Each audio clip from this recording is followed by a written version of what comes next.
আসসালামু আলাইকুম, আমন্ত্রণ জানাচ্ছি চ্যানেল আই সংবাদে আপনাদের সাথে আছে আমি নবনীতা। বিস্তারিত সংবাদের শুরুতেই সুপার ফ্রেশ সয়াবিন অয়েল সংবাদ শিরোনাম। বঙ্গবাজার মার্কেটে আগুনে পুড়ে গেছে প্রায় সব দোকান, অগ্নিকাণ্ডের কারণ অনুসন্ধানে ফায়ার সার্ভিসের তদন্ত কমিটি গঠন।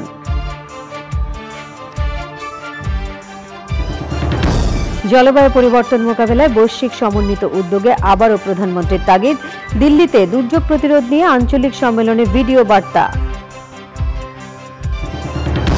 বিশেষ রাজনৈতিক বন্দোবস্তে নির্বাচনকালীন সরকারের অধীনে জাতীয় নির্বাচনের সুপারিশ, সাংবিধানিক ও প্রশাসনিক সংস্কারও প্রয়োজন বলে মন্তব্য। এবং পর্নো তারকার মুখ বন্ধে ঘুষ দেওয়ার অভিযোগে ডোনাল্ড ট্রাম্পের আদালতে হাজিরা আজ, নিউ ইয়র্কে ট্রাম্প টাওয়ারের সামনে বিক্ষোভ।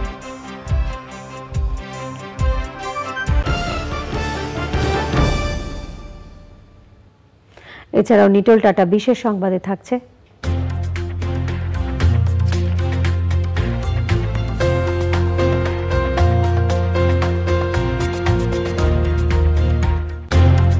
পদ্মা সেতুর ভাঙা থেকে মাওয়া পর্যন্ত পরীক্ষামূলক রেল চলাচল উদ্বোধনের খবর।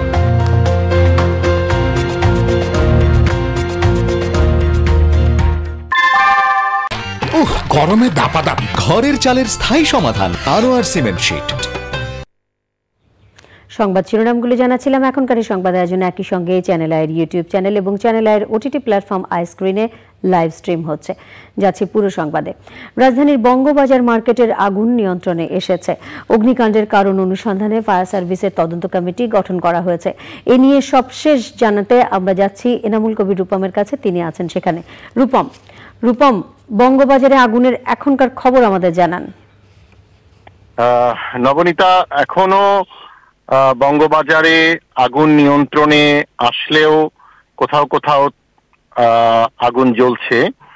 তারই মধ্যে বঙ্গবাজারের যারা ব্যবসায়ী ছিলেন তাদের দোকানপাটের ছাই ভস্যর মধ্যেও তারা কেউ কেউ কিছু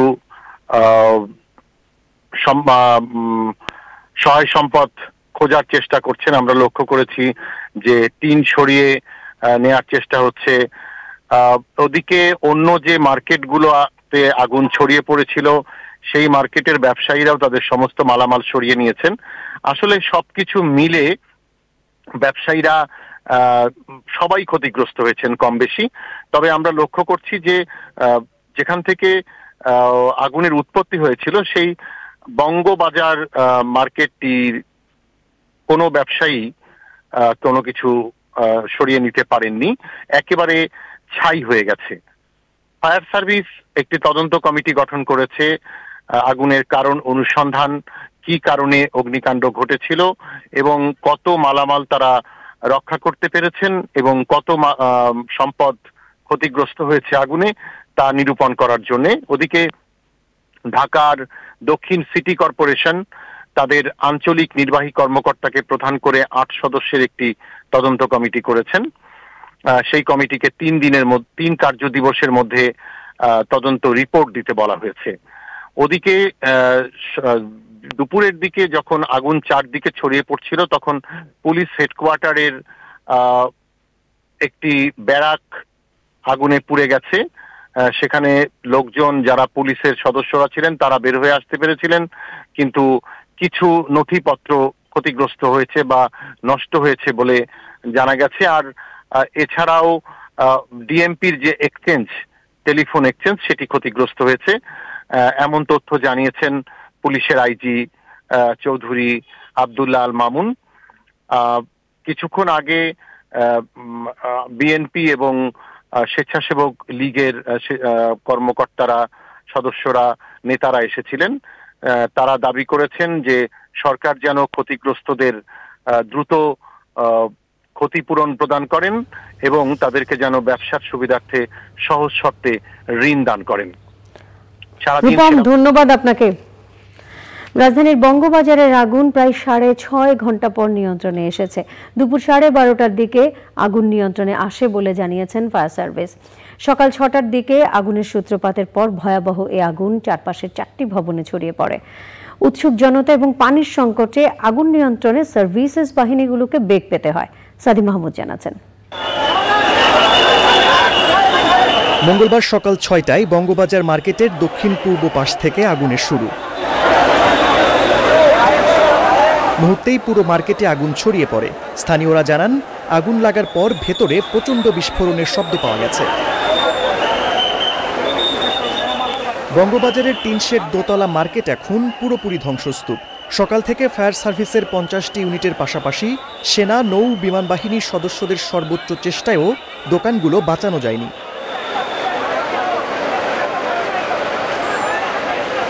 পরে আগুন ছড়িয়ে পড়ে পাশের আরও কয়েকটি মার্কেটে। এক পর্যায়ে এনএক্সকো টাওয়ার সহ পশ্চিম দিকের ভবনগুলো থেকেও ধোঁয়া বের হতে দেখা যায়। আশেপাশে পানির বড় উৎস না থাকায় ভয়াবহ এই আগুন নিয়ন্ত্রণে পানির সংকট দেখা দেয়। ঢাকা বিশ্ববিদ্যালয় হলের পুকুর থেকে পানি নিয়েও সংকট না কাটায় হেলিকপ্টারে করে হাতির ঝিল থেকে পানি নিয়ে যাওয়া হয়। শুরু থেকেই উৎসুক জনতার কারণে আগুন নেভাতে বেগ পোহাতে হয় সার্ভিসেস দলগুলোর সদস্যদের। প্রথম বাধা হলো উৎসুক জনতা, দ্বিতীয় বাধা আমাদের পানির স্বল্পতা। আপনি জানেন, পানি স্বল্পতার জন্য আমরা সেনাবাহিনী, বিমান বাহিনী, নৌবাহিনী এবং অন্যান্য বাহিনীর সহায়তা নিয়েছি। পুলিশের যে ইউএন মিশনের জন্য যাওয়ার জন্য যে বাজারগুলো ছিল সেগুলো আমরা এনেছি। ইঞ্জিনিয়ার্স এসেছে, সেনাবাহিনীর ইঞ্জিনিয়ার কোরের সদস্যরা এসেছে। আমরা সবার সহযোগিতায় 12টা 36 মিনিটে আগুন নিয়ন্ত্রণে এনেছি। আজকের ঘটনায় সিভিলিয়ান কেউ এখনো হতাহত আমার জানা নেই, কিন্তু আমার বাহিনীর 8 জন হতাহত আছে এবং 2 জন ক্রিটিক্যাল কন্ডিশনে আছে। মেইন চ্যালেঞ্জটা হলো যে অপরিকল্পিতভাবে জিনিসগুলো গড়ে উঠেছে। রাস্তাঘাটে যে ফায়ারের গাড়িগুলো আসা যে সুবিধা সেটা থেকে একটু কম ছিল। তবে প্রাথমিকভাবে আগুন লাগার কারণ ও ক্ষতির পরিমাণ জানা যায়নি। সাদি মাহমুদ, চ্যানেল আই, ঢাকা। বঙ্গবাজারে আগুনের ঘটনায় সব হারিয়ে দিশেহারা হয়ে পড়েছেন ব্যবসায়ীরা। মার্কেটের কাছাকাছি থাকেন এমন কয়েকজন ব্যবসায়ী কিছু মালামাল সরিয়ে নিতে পারলেও বেশিরভাগই হারিয়েছেন নিজের শেষ সম্বলটুকু। তারা আশা করছেন বিপর্যয় কাটিয়ে উঠতে সব ধরনের সহযোগিতাই করবে সরকার। সাদি মাহমুদের আরো একটি রিপোর্ট। সরকারে আমি করে ভাই কি করবো, ফুল রেড করে বাঁচানোর জন্য আমি সব শেষ ভাই। আমার ভাই কিচ্ছু নাই ভাই, সব টাকার মাল কিনছি ভাই, 1 টাকা ক্যাশ নেই ভাই। মঙ্গলবার ভোরের দিকে আগুন লাগার খবর পেয়ে ছুটে এসেও নিজের দোকানের মালামাল রক্ষা করতে পারেননি বঙ্গবাজারের ব্যবসায়ীরা। বেশিরভাগ দোকানই একেবারে পুড়ে ছাই হয়েছে। পবিত্র ঈদুল ফিতরকে ঘিরে ব্যবসায়ীদের বাড়তি স্বপ্ন থাকে। এই আগুনে তাদের সব স্বপ্ন পুড়ে গেছে।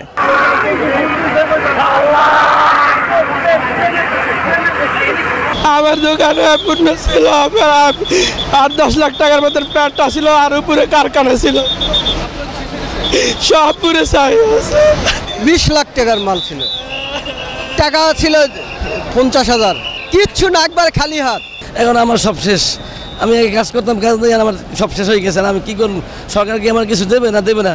ব্যবসায়ীরা আশা করছেন বিপর্যয় কাটিয়ে উঠতে সম্ভাব্য সবকিছুই করবে সরকার। তারা বলছেন তাদের দুর্দশার সুযোগ নিয়ে কেউ যেন অবৈধভাবে কোনো সুবিধা ভোগ করতে না পারে সেটি নিশ্চিত করতে হবে। পরিবার পরিজন নিয়ে, ছেলে মেয়েদেরকে নিয়ে কি খাবো, কি করব, আগামী দিনে কি করব, পুরোটাই অনিশ্চয়তা। এতে এই অনিশ্চয়তাটা কাটিয়ে যেন আমরা এই মার্কেটে পুনরায় ব্যবসা করতে পারি। মাননীয় প্রধানমন্ত্রী যেন আমাদের সেই ব্যবস্থাটুকু করে দেন। ওরে আল্লাহ রে, এখন বলতে পারি না, আমার 2টা দোকান পুরো চাই। আমার সমিতির টাকা, আমার 50 লক্ষ টাকা সমিতির হিসাব নিকাশ, সব খাতা পত্র, কাগজপত্র সব। আগুন লাগছে, তালা খুলতে পারি নাই। ফায়ার সার্ভিস তালারা আসছে, এরা পানি ঠিক করতে করতে সব জ্বলে পুড়ে শেষ। বাইরে ভিতরে টাকা আসছিল, ব্যাংকের টাকা, সমিতির টাকা, উড়ে ব্যাংকের লোনের টাকা, ব্যারাক ব্যাংকের। ব্যবসায়ীদের মালামাল বের করতে স্থানীয়দের পাশাপাশি আইন শৃঙ্খলা রক্ষাকারী বাহিনীও সর্বোচ্চ সহযোগিতা করেছে। সাদি Mahmud, channel i, Dhaka. Fire সার্ভিসের গাফিলতির কারণে রাজধানীর বঙ্গবাজারে ভয়াবহ আগুন নিয়ন্ত্রণে আনতে সময় লেগেছে বলে অভিযোগ করেছেন ব্যবসায়ীরা। তারা বলছেন শুধু নামেই আধুনিক, এখনো পুরোপুরি আধুনিক হিসেবে গড়ে ওঠেনি ফায়ার সার্ভিস। আগুন নিয়ন্ত্রণে আনতে ঢাকা বিশ্ববিদ্যালয়ের হলের পুকুর এবং আশপাশের বিভিন্ন জায়গা থেকে পানি সংগ্রহ করতে হয়েছে। ঈদের আগে এমন ঘটনায় সবকিছু হারিয়ে নিঃস্ব ব্যবসায়ীরা। শাকের আদনান জানাচ্ছেন। মঙ্গলবার ভোর 6টার দিকে রাজধানীর বঙ্গবাজারে ভয়াবহ আগুনের সূত্রপাত হয়। মুহূর্তের মধ্যেই আগুনের লেলিহান শিখা ছড়িয়ে পড়ে পাশের এনএক্সকো টাওয়ারে। আগুন নেভাতে ফায়ার সার্ভিস সর্বশক্তি নিয়োগ করে, 50টি ইউনিট আগুন নিয়ন্ত্রণে কাজ করে, কিন্তু তারপরও আগুন নেভাতে হিমশিম খেতে হয় ফায়ার ফাইটারদের। ক্ষতিগ্রস্ত ব্যবসায়ীরা যে যেভাবে পেরেছেন তাদের মালপত্র বের করেছেন। বঙ্গমাকে তো পুরো সব সাফাই, আর এদিকে মোটামুটি নিচতলা যারা আছে সব মালসান বাইক, উপতলা যা সব মাল সব পুরো সব নষ্ট হয়ে গেছে। যে বঙ্গ যে পুড়ছে, বঙ্গতে সব দোকানদার আমাদের কাছ থেকে মাল বাকিতে নেই, বিক্রি করে টাকা দেয়। বঙ্গ মার্কেটের পাশে বাংলাদেশ ফায়ার সার্ভিসের হেডকোয়ার্টার, এই হেডকোয়ার্টার থাকা অবস্থায় মনে করেন যে এখানে কিছু করা গেল না। তবে কয়েক ঘন্টার মধ্যে কয়েক হাজার দোকান আর বেশিরভাগ জিনিসপত্র পুড়ে গেছে। ঈদের আগে সবকিছু হারিয়ে দিশেহারা ব্যবসায়ীরা। তারা অভিযোগ করেছেন ফায়ার সার্ভিস সময় মতো ঘটনাস্থলে এলে এমন ঘটনা ঘটতো না। সরকার যেভাবে বলে যে ফায়ার সার্ভিসকে আধুনিক করবে, মেয়র সাহেবরা বলে, আমাদের এখানেও তো সিটি কর্পোরেশনের আছে, কিন্তু বাংলাদেশের এখনো বিশ্বমানের ফায়ার সার্ভিস হয় না, আধুনিক এখনো হয়নি। আর হেলিকপ্টার তো পানি দেয় উপরে মানুষের শরীরে পড়ে, জায়গা মতো তার পানি পড়লো না, হেলিকপ্টারের পানি ভিজে গেছে। এখান থেকে দারোয়ানরা গেছে যে আপনারা তাড়াতাড়ি আসেন, আমাদের এখানে আগুন লাগছে, কিন্তু ওনারা বলছে যে আপনারা চলে যান, আমরা আসবো পরে। আসবো বলে ওনারা আসে নাই, গাফিলতি করছে, সাথে সাথে আগুনটা ধরে গেছে, বাইরে গেছে। মানে বিশাল আকারে ধরছে, ওইখান থেকে খালি ওই যে ফ্লাইওভার থেকে একটা দিয়ে মারতেছে। ভয়াবহ এই আগুন নিয়ন্ত্রণে আনতে ফায়ার সার্ভিসের পানি সংকট দেখা দেয়। পাশের ঢাকা বিশ্ববিদ্যালয়ের হল ও সরকারি কর্মচারী হাসপাতাল, ওয়াসার পানি সহ বিভিন্ন জায়গা থেকে পানি নেওয়া হয়। জলাধার শুধু সংরক্ষণ নয়, কোন জলাধারে কোন মৌসুমে কতটুকু পানি আমাদের থাকা প্রয়োজন, এগুলো নিয়ে সরকার আমরা আশা করব, এবং সিটি কর্পোরেশন থেকে সংশ্লিষ্ট কর্তৃপক্ষ যারাই যুক্ত আছেন নিজে বেঁচে থাকার এবং নাগরিককে বাঁচানোর দায়িত্ব নিয়ে খুব জরুরি ভিত্তিতে প্রকল্প গ্রহণ করে এগুলো গ্রহণ করবে। ফায়ার সার্ভিস যখন উপর থেকে পানি দিচ্ছিল তখন মাঝে মধ্যেই পানি শেষ হতে দেখা যায়। পানির পাইপের বেশ কিছু জায়গাও লিক হয়ে যায়। ফায়ার সার্ভিস দাবি করেছে আগুন নিয়ন্ত্রণে আনতে সব ধরনের ব্যবস্থা নেওয়া হয়। আমাদের যেটা আছে এটা তো পর্যাপ্ত আছে, এর পাশাপাশি এই ধরনের বড় আগুনে আরও পানির সোর্সের দরকার, তো এই সোর্স তো অনেক ডিস্টেন্স থেকে আমাদের নিতে হচ্ছে, রিলে করে ফায়ার ফাইটিং করতে হচ্ছে। উৎসুক জনতার কারণেও আগুন নিয়ন্ত্রণে বেগ পেতে হয় ফায়ার কর্মীদের। আগুনের কারণ অনুসন্ধানে কাজ করছে ফায়ার সার্ভিস ও civil defence. Shakir Adnan, Channel i, Dhaka. উন্নত বিশ্ব গড়ার লক্ষ্যে জলবায়ু পরিবর্তনের প্রভাব কাটিয়ে উঠতে কার্যকর নীতি এবং পরিকল্পনার পাশাপাশি বৈশ্বিক উদ্যোগের সাথে একক প্রচেষ্টার উপর জোর দিয়েছেন প্রধানমন্ত্রী শেখ হাসিনা। ভারতের দিল্লিতে দুর্যোগ সহিষ্ণু অবকাঠামো সংক্রান্ত পঞ্চম আন্তর্জাতিক সম্মেলনের উদ্বোধনীতে পাঠানো ভিডিও বার্তায় প্রধানমন্ত্রী বলেন, বাংলাদেশ অনাকাঙ্ক্ষিত জলবায়ু বিপর্যয় এবং দুর্যোগের মুখোমুখি হচ্ছে, যা আমাদের প্রতিষ্ঠান এবং সম্পদের ব্যাপক ক্ষতি করছে। আরও জানাচ্ছেন নীলাদ্রি শেখর। জলবায়ু পরিবর্তনের প্রভাবে দেশে দেশে বাড়ছে বন্যা, জলোচ্ছ্বাস, ভূমিকম্প সহ নানা প্রাকৃতিক দুর্যোগ। জলবায়ুর এই ক্ষতিকর প্রভাবে বাড়ছে জলবায়ু উদ্বাস্তুর সংখ্যা, আর্থিক ক্ষতির শিকার হচ্ছে এসব দেশ। বাংলাদেশও এর বাইরে নয়। প্রতিবেশী দেশ ভারতের দিল্লিতে দুর্যোগ সহিষ্ণু অবকাঠামো সংক্রান্ত পঞ্চম আন্তর্জাতিক সম্মেলনে পাঠানো ভিডিও বার্তায় প্রধানমন্ত্রী শেখ হাসিনা জলবায়ু পরিবর্তনের প্রভাব মোকাবেলায় সমন্বিত উদ্যোগের উপর জোর দেন। Since origin of the climate change are global, the solution and management would have also to be global. Only if the global efforts and individual countries' efforts are streamlined through responsive policy, planning and governance, the actions are likely to be successful. Bangladesh is ready to join any initiative at the regional and global levels dealing with the impacts of climate change. জলবায়ু পরিবর্তনের প্রভাবে ক্ষতিগ্রস্তদের জন্য নেয়া উদ্যোগগুলো তুলে ধরেন Sheikh Hasina. Our government established the Bangladesh Climate Trust Fund with own resources. Nearly 800 projects have so far been implemented at a cost of $480 million. My government now attaches importance to science-based infrastructure design and implementation. We recognize the need for involving our local communities to make infrastructure work for them. We have implemented 1,000 flood control, drainage and irrigation schemes to cover more than 6 million hectares of land. ভারতের প্রধানমন্ত্রী নরেন্দ্র মোদী সম্মেলনে বক্তৃতা করেন। 2021 সালের জুলাই মাসে এই প্ল্যাটফর্মে যোগ দেয় বাংলাদেশ। Niladri Shekhar, channel i, Dhaka. তথ্য ও সম্প্রচার মন্ত্রী ডক্টর হাসান মাহমুদ বলেছেন, দেশের বাইরে থেকে দেশ বিরোধী ষড়যন্ত্র হচ্ছে। রাজধানীর একটি হোটেলে ইসলামী ঐক্যজোটের ইফতার মাহফিলে যোগ দিয়ে তিনি বলেন, রমজানের সুযোগ নিয়ে অনেক ব্যবসায়ী দ্রব্যমূল্য বাড়িয়ে দেয়। তাদের মানসিকতার পরিবর্তন না করা গেলে মূল্য বৃদ্ধি ঠেকানো কঠিন হবে বলে মন্তব্য করেন মন্ত্রী। তথ্য ও সম্প্রচার মন্ত্রী বলেন, আওয়ামী লীগের দাবি থাকা সত্ত্বেও বিরোধী দলগুলোর দাবি মেনে ইভিএমে ভোট না করে ব্যালট নির্বাচনে করার সিদ্ধান্ত নিয়েছে ইসি। বিএনপির নির্বাচন ভীতি রয়েছে উল্লেখ করে মন্ত্রী বলেন, তার প্রত্যাশা আগামী সংসদ নির্বাচনে অংশ নেবে বিএনপি। বিএনপিকে প্রকৃত অর্থে নির্বাচন ভীতি পেয়ে বসেছে, সেই কারণেই তারা নির্বাচন থেকে দূরে সরতে চায়।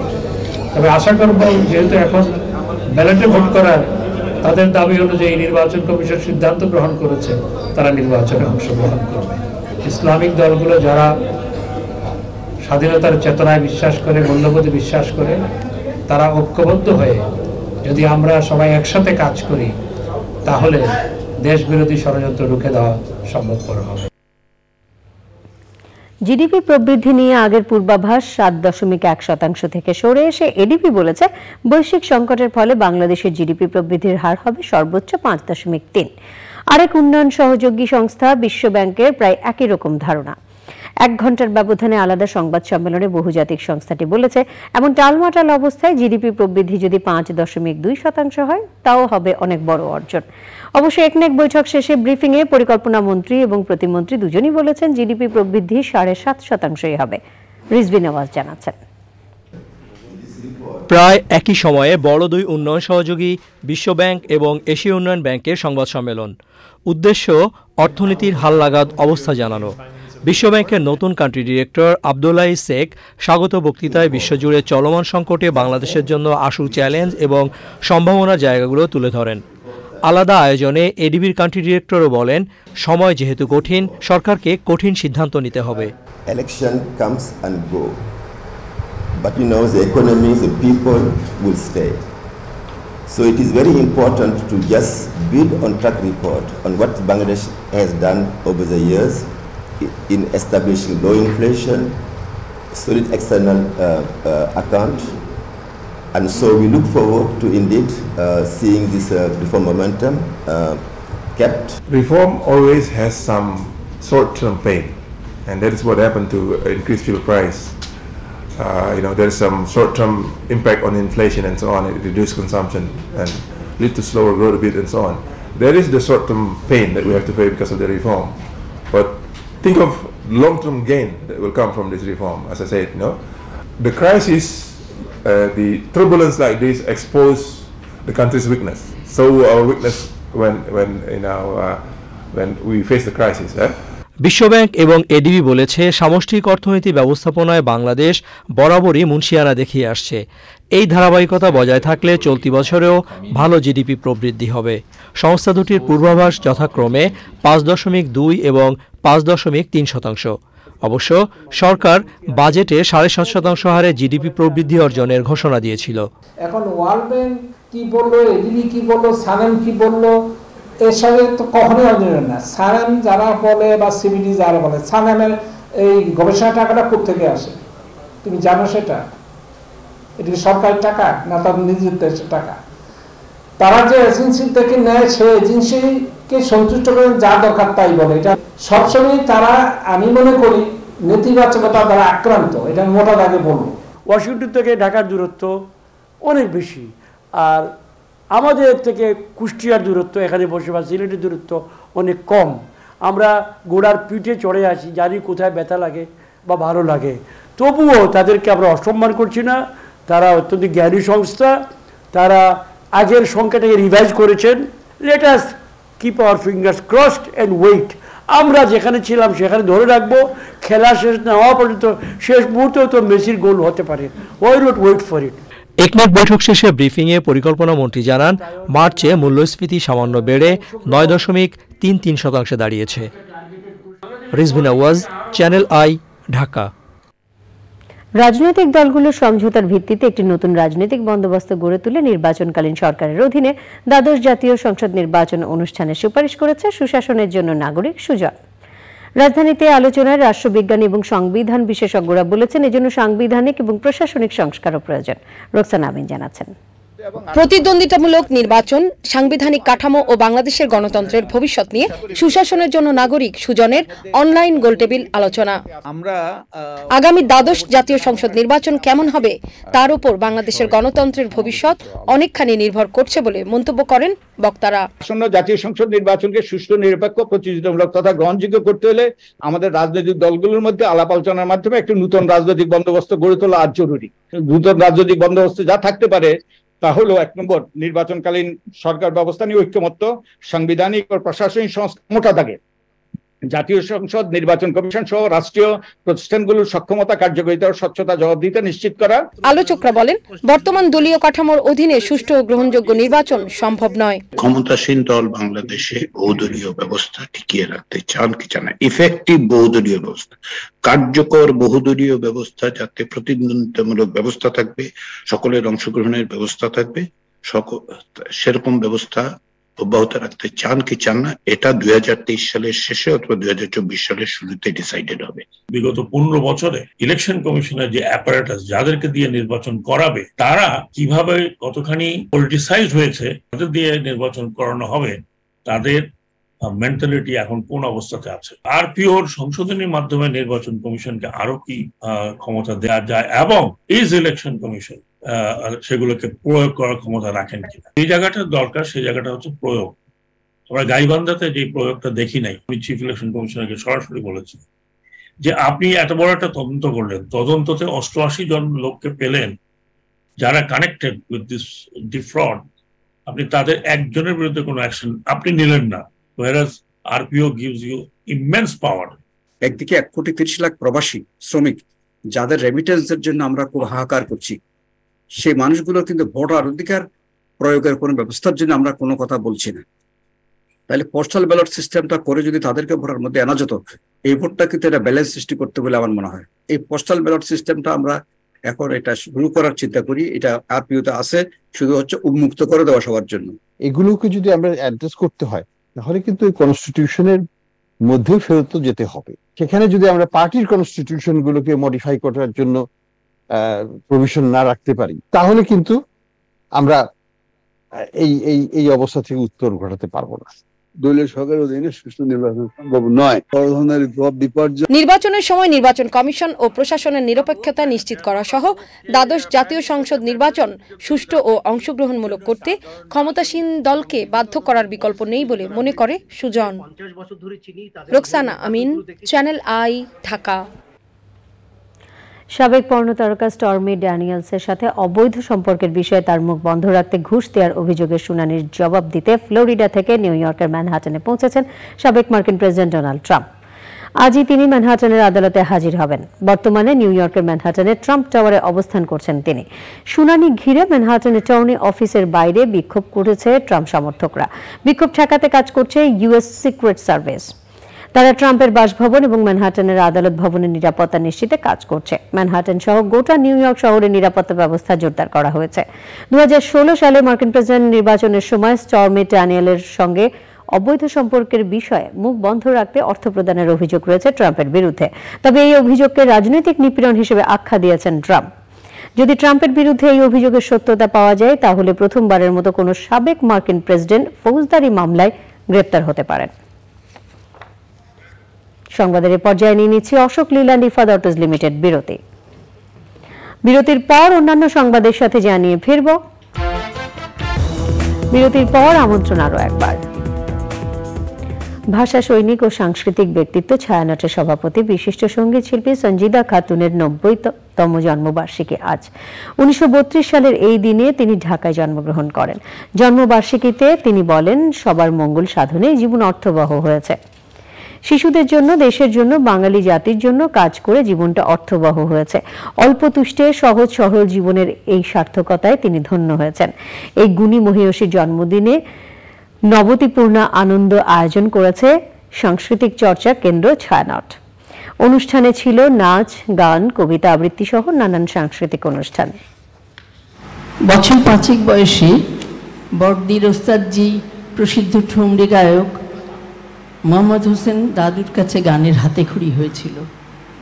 ক্রমে গান শিখলাম, গাইলাম, রেডিওতে, পরে টেলিভিশনে। তারপর ছায়ানটের শ্রোতার আসর করতে গিয়ে দেশে সঙ্গীত শিল্পীর অভাব টের পেলাম। সেই অবস্থা থেকে উত্তরণের জন্য ছায়ানট সঙ্গীত বিদ্যায়তন শুরু হলো। তার সঙ্গে যুক্ত হলাম গানের শিক্ষা, সাধনা আর প্রসারের কাজে আগা পাশতলা সম্পৃক্ত হয়ে গেলাম। শিশুদের জন্যে, দেশের জন্যে, বাঙালি জাতির জন্যে কাজ করে আমার জীবনটা অর্থবহ হয়েছে মনে করি। ৪,২৫২ কোটি টাকা ব্যয় ধরে ১১টি উন্নয়ন প্রকল্প অনুমোদন করেছে জাতীয় অর্থনৈতিক পরিষদের নির্বাহী কমিটি একনেক। পরিকল্পনা মন্ত্রণালয়ের এনইসি সম্মেলন কেন্দ্রে প্রধানমন্ত্রী শেখ হাসিনার সভাপতিত্বে বৈঠকে অনুমোদিত প্রকল্পের মধ্যে বরাদ্দের দিক থেকে এককভাবে সবচেয়ে বড় প্রকল্প secondary education sector investment programme. এরপরই আছে ভুলতা, ২৫০০, বাঞ্ছারামপুর, নবীনগর, শিবপুর, রাধিকা আঞ্চলিক মহাসড়ক এবং সরাইল থেকে বলভদ্র সেতু প্রশস্তকরণ প্রকল্প। বরাদ্দের পরিমাণ ১৫০০ কোটি টাকা। বৈঠক শেষে পরিকল্পনা মন্ত্রী জানান, আঞ্চলিক মহাসড়ক থেকে টোল আদায় করা যায় কিনা তা খতিয়ে দেখার পরামর্শ দিয়েছেন প্রধানমন্ত্রী শেখ হাসিনা। এবারে আন্তর্জাতিক সংবাদ।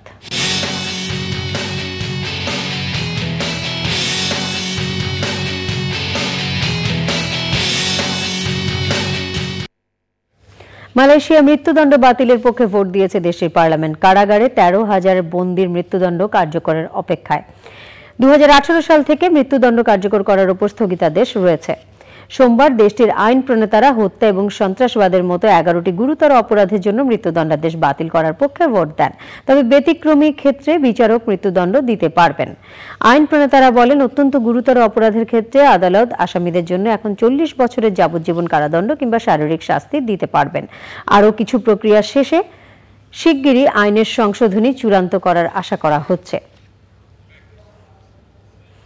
আই স্ক্রিন সাংস্কৃতিক সংবাদ।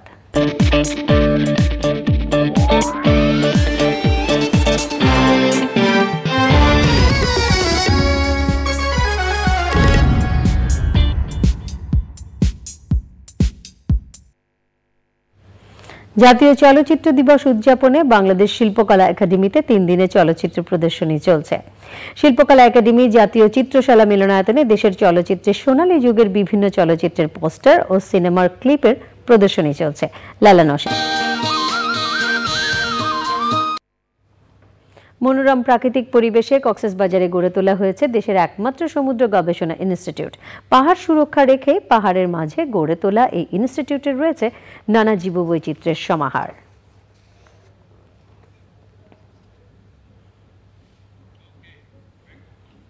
পপুলার লাইফ ইন্স্যুরেন্স বাণিজ্য সংবাদ।